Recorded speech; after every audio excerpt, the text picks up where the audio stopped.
En 2005, les bourgeois vénéraient Diams. En 2015, ils adoubaient PNL l'entrepôt. En 2025, c'est sur Théodora qu'ils jettent leur dévolu. Mais que cherche-t-il vraiment? Contrairement à ce que l'on peut penser, la bourgeoisie a délaissé le sanctuaire de la culture légitime classique. Terminé les Balzac et les Tchaïkovski, elle a trouvé une nouvelle stratégie de distinction bien plus subtile. Désormais, quiconque vantera les mérites de la culture classique se verra affublé de l'accusation de mépris de classe. Cette accusation devient en elle-même un signe distinctif, une preuve d'ouverture d'esprit permettant à la nouvelle bourgeoisie de se distinguer de la bourgeoisie traditionnelle et de ses valeurs anciennes. C'est d'ailleurs une posture qui est plutôt hypocrite puisque cette classe justement a le privilège de l'accès universel, à la fois à la culture classique et à la culture populaire. Le sociologue Peterson explique que contrairement aux observations de Bourdieu il y a quelques décennies de cela, ce qui importe n'est plus tant de connaître par cœur la culture classique, mais d'avoir des connaissances sur une large gamme d'expressions culturelles. L'éclectisme culturel est ce qui compte le plus et l'œuvre de Théodora est la pièce parfaite pour compléter cet arsenal. Cette transition peut être expliquée par les analyses du philosophe Michel Clouscar. Après la guerre, la culture bourgeoise classique,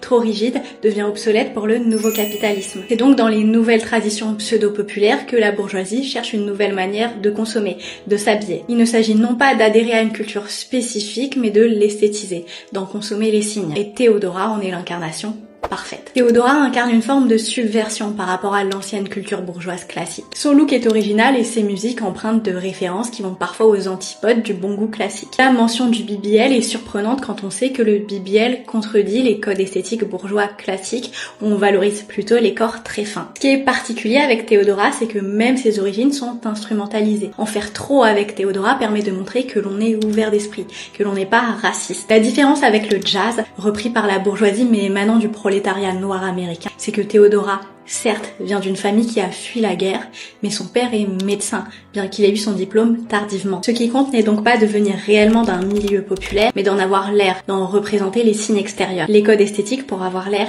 authentique. L'objectif pour la classe bourgeoise est donc de se montrer subversive, quand bien même cette subversion serait factice et inauthentique. Lorsque les bourgeois adulent Théodora, ils ne cassent aucun code, mais participent à un nouveau rituel de distinction modernisé. La bourgeoisie ne renie en aucun cas son statut en adulant Théodora. Elle le reconfirme avec élégance en démontrant sa capacité à digérer et à esthétiser toute forme de rébellion apparente.